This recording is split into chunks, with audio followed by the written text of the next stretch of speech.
Her voice was the kind that could undo a person, low and deliberate, as though every word carried a weight she wasn't ready to set down. I hadn't planned on standing this close to her, but there we were, me with my hands shoved too deep in my pockets, her with her fingers resting on the edge of the table like she needed it to steady herself. The room wasn't silent, but it might as well have been. The faint hum of the fridge, the muted shuffle of cars outside, it all faded when she looked at me. Not for long, not even directly, but enough to make me wonder if she knew how sharp her attention cut. I remember the first time I noticed it, how she had a way of making the air shift, like warmth curling in from a window left slightly open. Graceful without trying, deliberate without meaning to be. And now, standing in that dimly lit kitchen, I was too aware of the space between us, and how dangerously small it had become. "You're staring," she said, her tone steady, but her hand flexed once against the wood before she caught it. I shrugged. "You make it hard not to." She let out a quiet breath that could have been a laugh, or maybe just the sound of her holding one back. She didn't answer, but she didn't move away either. Her skin brushed mine when she reached past me for her glass, the faintest graze, like a spark too small to be fire but too alive to ignore. She withdrew quick, almost too quick, as though she hadn't meant it, or maybe because she had. "You're too young to say things like that," she murmured, eyes lowering to the rim of her glass. "Or maybe you're just too used to not hearing them," I replied before I could stop myself. That made her look at me, fully this time. Her gaze lingered, slower than was safe, softer than she probably wanted it to be. There was something behind it, some line she kept herself balanced on, wanting to step over, refusing to. Her perfume, warm, faintly floral, hung between us. It mixed with the quiet scent of coffee gone cold, the faint lemon of dish soap on her skin. The kind of details I shouldn't have noticed, but did, because everything about her seemed amplified when I was near. "You shouldn't." She started, then stopped. The sentence left hanging, dangling like a thread she didn't dare pull. I leaned against the counter, close enough to see the smallest shifts in her expression. "Shouldn't what?" Her lips parted, but instead of answering, she pressed them together, biting down softly like the words would betray her if she let them go. The silence stretched. My heart hammered so loud I was sure she could hear it. I told myself not to reach for her hand, but my fingers betrayed me, brushing hers again, accidental on the surface but deliberate beneath it. This time she didn't pull away. Her knuckles stiffened, then relaxed until her fingers almost, but not quite, curved back against mine. The faintest pressure, enough to say I notice you, but not enough to say I'll allow it. Her breath caught, barely audible. "Your touch is too much." The words were softer than I expected, not scolding, more like confession. I swallowed, pulse rising. "And still not enough." For a moment, she didn't breathe. Her eyes flicked to my mouth, then back to my face. A stillness settled over us, dangerous, fragile, until the sharp sound of a door creaking open down the hall shattered it. Her hand slipped away at once. And all I could think was, too soon, or already too late. The door down the hall had creaked open, but no one stepped through. A draft carried the sound, nothing more, and yet it was enough for her to break away. She moved toward the sink, rinsing her glass though it was already clean. The small clatter of water over glass filled the space between us. She didn't look at me, and maybe that was safer. "I've been here before," she said finally, her voice flat, as though rehearsed. "Letting someone in, letting them think they know me. It never ends well." I stayed quiet. She wasn't talking about me, not yet. But I knew enough to hear the edge of regret in her tone. Her ex-husband, divorced 5 years now. I'd overheard the details in passing before I ever dared step this close. A man who left when she was still holding things together, the house, the job, the weight of growing older with no one steady beside her. People didn't talk about how loneliness lingers even when you learn to mask it. She carried it in the pauses of her sentences, the way she lingered too long at the edge of conversations before excusing herself. And me, what did I carry? A fascination I couldn't justify. 23. with no reason to be drawn to a woman twice my age except that she carried herself like no one else. She wasn't loud or dazzling. She was deliberate, grounded, a kind of gravity I couldn't resist circling. She turned then, leaning on the counter, arms crossed over her chest. People would laugh, you know. I met her gaze. People already laugh at things that scare them. Her mouth twitched, as though she wanted to dismiss it, but couldn't quite. She tilted her head, searching me, weighing something she wasn't ready to say. I pretended to glance away, but my eyes kept finding her, how her hair slipped from its clip and fell over her shoulder, how her blouse shifted when she folded her arms tighter. Every detail pulled me closer even when I told myself to hold still. She stepped toward me then, just one slow stride, maybe to test how much distance we could keep. Her hand brushed my shoulder as she reached past for a towel, but it lingered, longer than necessary, warm through the fabric. I froze, every nerve alert, her touch a quiet betrayal of her own rules. She didn't move her hand right away. "This, whatever this is," she whispered, not looking at me. "It shouldn't happen." "And yet," I said softly, "you're not pulling away." That made her inhale sharply, her hand retreating as though burned. But her eyes told a different story. They held me, searching, unsettled but unwilling to let go. The silence thickened again.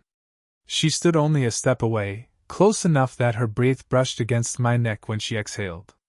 My pulse tripped over itself, and I had to stop myself from leaning in. Her fingers twitched at her side like they wanted something they couldn't reach. Mine did the same. And then, without either of us meaning to, her hand found mine.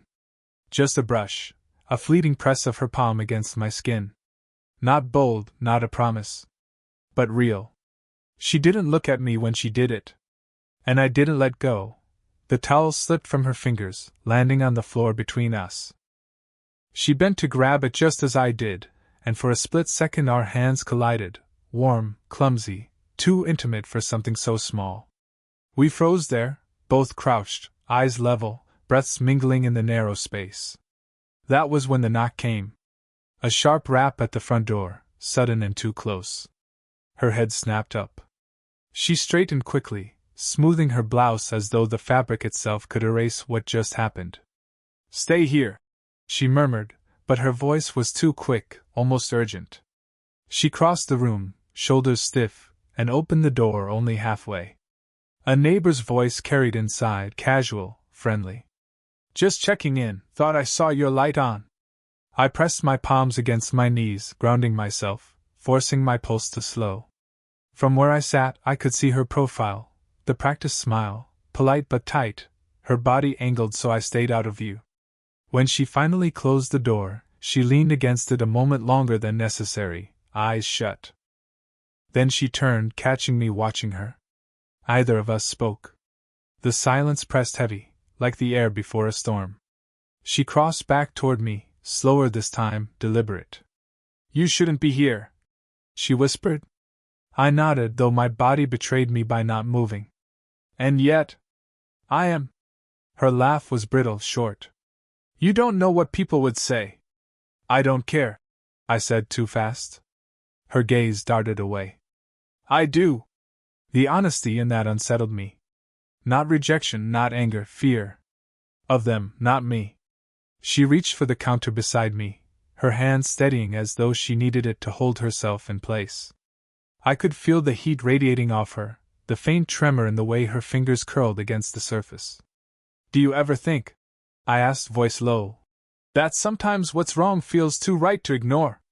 She didn't answer, but her silence said more than words could. Our faces were close now, closer than we had any right to be. Her eyes flicked to my mouth, lingered, then darted back to mine. My hand twitched at my side, aching to close the distance.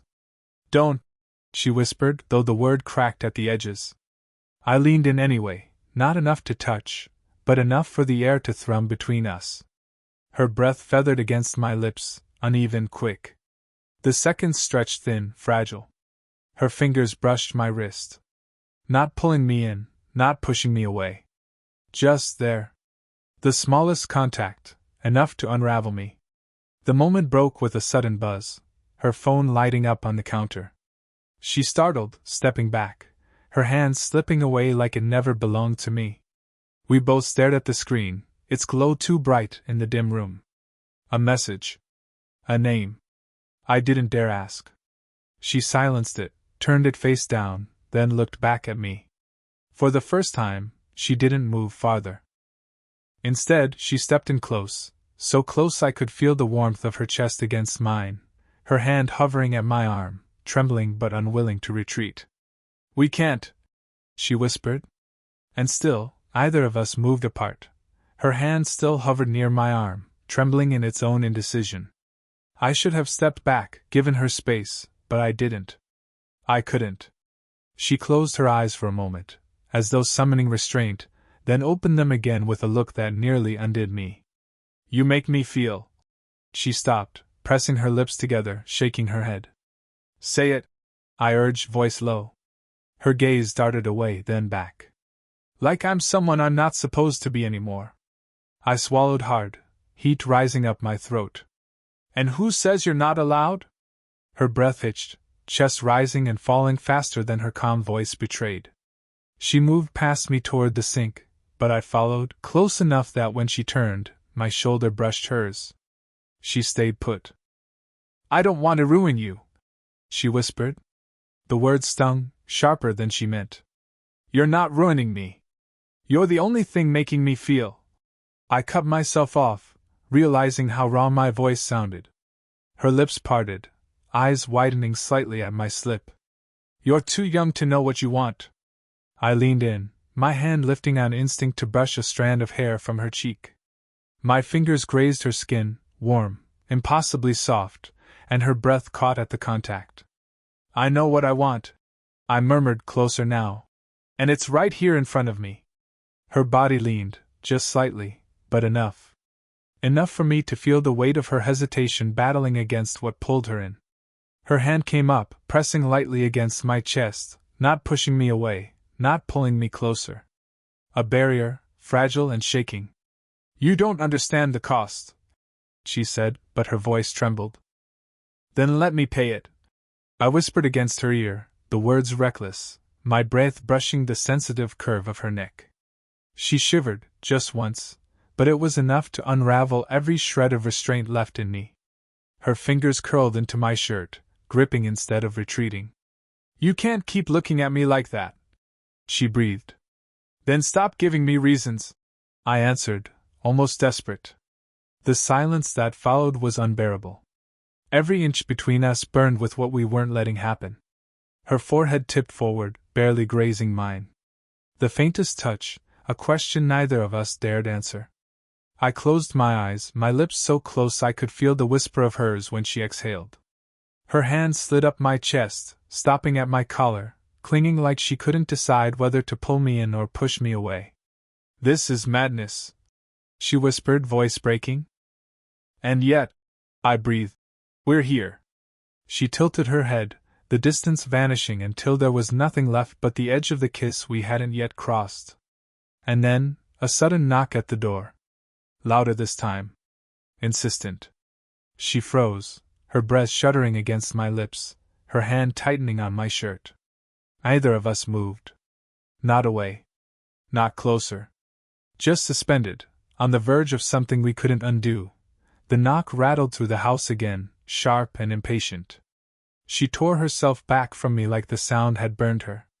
Her hand lingered a heartbeat too long on my chest before she dropped it, retreating toward the door with a hurried breath. "Stay out of sight," she hissed.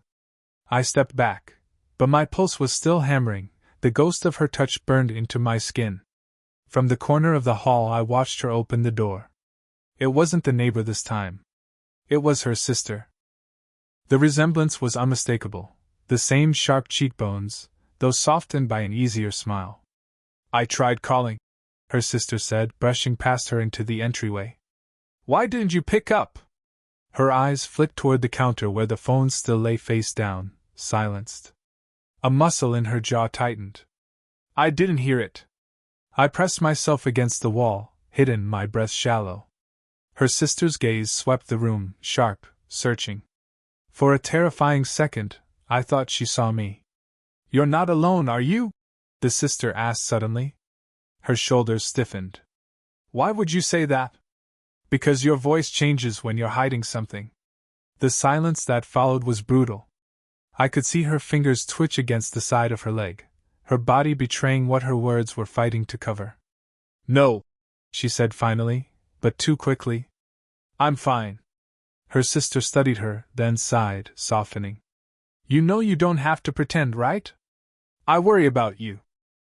You deserve more than being lonely all the time." The words landed heavy, even on me. I could see her swallow them down, her throat working, her hand gripping the doorknob too tight. "I'll call you tomorrow," she said, firm enough to end it. Her sister hesitated, then nodded, leaning in to kiss her cheek before stepping back outside. The door closed. The house fell silent again. Only then did she let out a shaky breath, her back against the wood, eyes shut. I stepped out from the shadows. She startled, hand flying to her chest, then dropped it when she saw me. "You shouldn't have heard that," she whispered. "I wasn't trying to," I said, though my voice came out rough. Her eyes glistened, not with tears, but something heavier. "She's right, you know. I am lonely. But that doesn't mean this." She gestured between us, sharp, frantic. "Can happen." I moved closer, too close, my shoulder brushing hers as I passed to stand by the counter. She didn't step away. Her breath trembled in the air between us, quick, uneven.